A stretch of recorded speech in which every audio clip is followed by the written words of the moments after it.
మభ్యపెట్టేటువంటి మాటలు మాట్లాడుతున్నావు. ఆ రోజు పోతిరెడ్డిపాడు రాజశేఖర్ గారు చేస్తే నువ్వు కృష్ణా బ్యారేజ్ దగ్గర మీ పార్టీ వాళ్ళతో ధర్నా చేయించినావు. నువ్వు ఇరిగేషన్ గురించి రాయలసీమ వాసుల గురించి మాట్లాడితే నిజంగా నవ్వొస్తుంది. మరి ఈ రోజు పోతిరెడ్డిపాడు ఆ రోజు రాజశేఖర్ గారు చేయడం పుణ్యమే కదా ఈ రోజు నీళ్లు వస్తున్నాయి కృష్ణా జలాలు. మరి 7 నెలలు ఇన్ఫ్లో ఉన్నటువంటి కృష్ణాలో కంటిన్యూస్ గా శ్రీశైలంలో 7 నెలలు ఇన్ఫ్లో ఉన్నాయి. ఈ రోజు డెడ్ స్టోరేజ్ నీళ్లు తోడేశారు. ఎలా బతుకుతుంది రాయలసీమ? ఏమనంటే ఇప్పుడు మళ్ళా అంతకుముందు పట్టిసీమ కట్టినా రాయలసీమకు నీళ్లు ఇస్తానని మాట్లాడుతున్నావు, మభ్యపెట్టాం. అది ఎట్లా అంటే ఆ రోజు సమాధానం చెప్పలేదు. ఈ రోజు మళ్ళీ బనకచెర్ల క్రాస్ అంటున్నావు. బనకచెర్ల క్రాస్ గురించి అవగాహనతో ఫస్ట్ నువ్వు మాట్లాడు. నువ్వు చెప్పే ఉద్దేశం నాకు అర్థమైంది, కానీ సాధ్యపడుతుందా? ఎప్పటికి ఇవ్వగలుగుతానటువంటిది నీకు అర్థం, నీకన్నా అవగాహన ఉందా? ఎప్పుడు పోలవరం ప్రాజెక్ట్ ని అదే 42 మీటర్లకు కుదించమన్నటువంటిది నువ్వు కేంద్ర ప్రభుత్వం ఒప్పుకున్నట్టుగా మాకు తెలుస్తోంది. ఎప్పుడు పోలవరం నుంచి కృష్ణా బ్యారేజ్ కి వస్తాయి, కృష్ణా బ్యారేజ్ నుంచి ఎప్పుడు ప్రకాశం జిల్లాకు తోడుతావు, ప్రకాశం జిల్లా నుంచి ఈ వెలుగొండ ద్వారా ఎప్పుడు రివర్స్ పంపింగ్ లో మిట్టకు బనకచెర్ల క్రాస్ వస్తుందో ఏ రకమైనటువంటి డిజైన్స్ అన్ని దగ్గర ఉన్నాయా? కేంద్ర ప్రభుత్వాన్ని అడుగుతాను మాటలను మభ్యపెడుతున్నావే, ఇది మోసకరం కాదా? ఆ ఉద్దేశంతోనే ఒక ప్లాంట్ తో రాయచూటి ప్రజలు చిరస్థాయిగా ఇరిగేషన్ గా ఉండాలన్నటువంటి ఒక మంచి ఉద్దేశంతోనే గెండికోటలో 27 టీఎంసీ స్టోరేజ్ ఉంటాయి. గెండికోటలో ఒకవేళ శ్రీశైలం నీళ్ళు అయిపోయినా కూడా గెండికోటలో 27 టీఎంసీలు ఉంటాయి కాబట్టి తద్వారా అక్కడి నుంచి మన కాలేటి వాగును ఇంప్రూవ్ చేసి వాళ్ళకి టీఎంసీకి పెంచి కాలేటి వాగు నుంచి వెలిగలకు చేయాలన్నటువంటి బ్రహ్మాండ ప్రాజెక్ట్ డిజైన్ చేసి 70% మేము ఆ కాలంలో పూర్తి చేసినాం. దాన్ని కంటిన్యూషన్ కు ఈ రోజు మాట్లాడలేదు. అన్యాయం కాదా? శ్రీనివాసపురం రిజర్వాయర్ నేను నిర్మించాలని మాట్లాడుతున్నాం. ఎప్పుడు జరిగింది, ఏ హయాంలో ఎంత నిధులు కేటాయించారు, ఆ అడ్మిషన్ అప్రూవల్స్ ఎప్పుడు వచ్చినటువంటిది కనీసం చూడలేకపోతున్నావా? విద్యను నేనే చేశాను, ప్రతి కాన్స్టిట్యున్సీకి ఇంజనీరింగ్ కాలేజీలు కట్టానంటున్నావు. ఇవి మభ్యపెట్టేటువంటి మాటలు. ఈ రోజు ఐటీలో ఉద్యోగస్తులు ఇంత చక్కగా జాబులు చేసుకుంటున్నారు అని అంటే దానికి కారణం మహనీయుడు రాజశేఖర రెడ్డి గారు. ఆ ఫీజు రియంబర్స్మెంట్ పెట్టడం వల్లనే ప్రతి పేదవాడు ఇంజనీరింగ్ లాంటి విద్యను అభ్యసించి ఎంసీఏ, ఎంబీఏ తర్వాత అన్ని రకాలైనటువంటి విద్యను అభ్యసించి ఈ రోజు ఉద్యోగం చేసుకున్న కారకుడు రాజశేఖర రెడ్డి గారు. నువ్వేదో చేశారంటున్నావు. ఈ రోజు 17 మెడికల్ కాలేజీలు జగన్మోహన్ రెడ్డి గారు కడితే ప్రైవేటైజేషన్ చేయాలని చెప్పి ఆ మెడికల్ కాలేజ్ ఇచ్చినటువంటి MCI medical council of India ఇచ్చినటువంటి అప్రూవల్ ఇచ్చినటువంటి కాలేజీలు కూడా సీట్లు నాకు వద్దని నువ్వు మాట్లాడేవే. నిన్న బడ్జెట్ లో కేంద్ర ప్రభుత్వం బడ్జెట్ లో 75,000 సీట్లు ప్రతి సంవత్సరానికి మెడికల్ కి ఇస్తానంటున్నారు.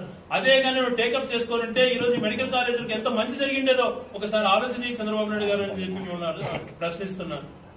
మంచి ఉద్దేశంతో చెప్పు, కానీ నిన్ను ప్రమోట్ చేసుకోవడానికి సత్యదూరుండి మాటలు మాట్లాడడానికి కాదు నువ్వు ముఖ్యమంత్రి అయ్యింది. ఒక అవగాహనతో ఒక క్లారిటీతో ఉండాలి ముఖ్యమంత్రి అంటే. అలా లేదు, నీకు ఆలోచనే లేదు. మెడికల్ కాలేజీలు వద్దండి. మరి ఇదే ప్రాంతంలో ఈ రోజు రాయచూటి ప్రాంతానికి వచ్చావు, ఒక కాలేజ్ ప్రకటించావా? జూనియర్ కాలేజ్, మహిళా జూనియర్ కాలేజ్ కావాలంటే ఆ రోజు దివంగత నాయకుడు రాజశేఖర్ గారు ఇచ్చారు. మహిళా డిగ్రీ కాలేజ్ కావాలంటే రాష్ట్రంలో 2 కాలేజీలు ఇస్తే ఒక రాయచూటి తాగినాం. గౌరవనీయులు రాజశేఖర రెడ్డి గారి ఆదేశాలతో ఆ రోజు పాలిటెక్నిక్ కాలేజ్ సాధించుకున్నాం. ఇంకొకటి సెకండ్ ఇంజనీరింగ్ కాలేజ్ వచ్చింది. ఏఐ ఆర్టిఫిషియల్ ఇంటెలిజెన్స్ గురించి సంబంధించిన కోర్సు సహా ఒక ఇంజనీరింగ్ కాలేజ్ వచ్చింది జగన్ హయాంలో.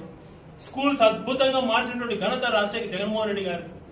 ఇంగ్లీష్ మీడియం తేవాలా, ప్రజల చైతన్యవంతం చేయాలా. రోజు ఐటీని ప్రమోట్ చేస్తానంటున్నావే, ఇంగ్లీష్ వస్తే కదా వాళ్ళు ఐటీలో ప్రమోట్ అయ్యేది. ఇంగ్లీష్ మీడియం వద్దు అని చెప్పి ద్వేషించిన వ్యక్తివి కదా నువ్వు. మరి ఎవరికి చెప్తావు? క్షమాపణ చెప్పాలి ఇవన్నిటిని నువ్వు తప్పు చేసినందుకు. అలా కాకుండా మభ్యపెట్టినటువంటి మాటలతో మసిపూసి మారేడుకాయ చేసి ఏదో నాకే తెలుసు, నేనే హైదరాబాద్ నిర్మించాను 21 సంవత్సరాల తర్వాత కూడా ఇంకా చెప్పుకుంటున్నావు అంటే రావడం తప్పితే ఏమి చేయలేకపోతున్నావు. నీకున్నటువంటి వనరులు నీ యొక్క మాట చెప్పడము, ఇలా మభ్యపెడుతూ పోవడము, అనుకున్న మీడియాలో రాయించుకుంటూ ప్రజెంట్ చేసుకోవడం, ఇదేనా? మరి కొంతమంది విద్యార్థులు నిన్న లేచి మెడికల్ కాలేజ్ ప్రైవేటైజేషన్ చేయదయా, దాదాపుగా 80 ఎకరాలు అక్వైర్ చేసి రాయచూట్లో నీట్ గా పెట్టేసాం, జీవోతో సహా వచ్చింది. కేవలం అడ్మిషన్ శాంక్షన్ ఇస్తే కన్నా పీజీ సెంటర్ యూనివర్సిటీ లాంటి మొదలు పెట్టుకోవచ్చు అన్నటువంటిది వాళ్ళు ఎవరో మాట్లాడితే వాళ్ళను సంఘ విద్రోహ శక్తులను తోసిపడేయండి అని మాట్లాడుతారు. నీకు ఆలోచన ఉండాలా? ఆ ప్రాంతంలో ఏదేది గవర్నమెంట్ కి అలకేట్ అయిపోయింది ల్యాండ్, ఏకవేమన యూనివర్సిటీతో దాదాపుగా 100 ఎకరాలు అలకేట్ అయింది కదా, దాన్ని నేను ఒక యూనివర్సిటీ చేస్తే ఎంత బాగుంటుంది. ఇట్లాంటి మంచి ఆలోచన చేయకుండా మభ్యపెట్టే కార్యక్రమాలు చేసుకుంటూ పోయినావు తప్పితే ఏమీ చేయలేకపోయినావు. రాయచూటి ప్రజలను పూర్తిగా నిరాశపరిచాం. సీసీ రోడ్డు ఎన్ఆర్ఐజీఎస్ లో గతంలో అనేకమైన జరిగాయి. ఆ కంటిన్యూషన్ ప్రాసెస్ కేంద్ర ప్రభుత్వ నిధులతో వచ్చేది. మేము పర్మనెంట్ గా ప్రజలకు ఉండాలా అని చెప్పి ప్రతి గ్రామంలో ₹1 కోటి ఆర్బీకే హెల్త్ సెంటర్స్, తర్వాత సచివాలయ బిల్డింగ్లు కట్టాం. అదే రకంగా సాఫ్ట్వేర్ ఉద్యోగులకు ఉపయోగపడాలా అని చెప్పి డిజిటల్ లైబ్రరీస్ కన్స్ట్రక్ట్ చేయాలనే ఆలోచనతో ముందుకు పోయినాం. పాల కేంద్రాలు ఉండాలని చెప్పి, పర్మనెంట్ అసెట్స్ ఉండాలని చెప్పి ఆలోచన చేశాం తప్పితే ఇంకొక రకంగా ఇక్కడ డైవర్ట్ చేయలేదు. ఆదాయాల కోసం పోలేదు, మేము పర్మనెంట్ గా ప్రజలకు మంచి జరగాలనే ఉద్దేశంతో ఆలోచన చేశాం. ఇది జరిగినటువంటిది. ఈరోజు రాయచూటి అభివృద్ధిలో భాగంగా కంటిన్యూస్ ప్రాసెస్ లో కనీసం ఇవన్నీ కొనసాగించే విధంగా చేస్తారు. ఇక్కడ కొత్త కలెక్టరేట్ నిర్మించడానికి నిధులిస్తారు, యూనివర్సిటీకి నిధులిస్తారని చెప్పి ఆశించాం. అవేమి ప్రకటించకపోగా గెండికోట నుంచి వచ్చేటువంటి ప్రాజెక్ట్ ని కనీసం నోటి నుంచి మాట రానియకుండా రైతులు నిరాశపరిచాం. ఈ ప్రాంత ప్రజలను కూడా నిజంగా మోసగిచ్చావు అని చెప్పి చెప్తూ ఇదే రకం మభ్యపెట్టేటువంటి మాటలు చెప్పుకుంటూ పోతూ రాష్ట్రంలో ఏ స్కీమ్ కూడా ఇవ్వకుండా ఇలాంటి కార్యక్రమాలు చేసుకుంటూ పోవడం దురదృష్టకరం.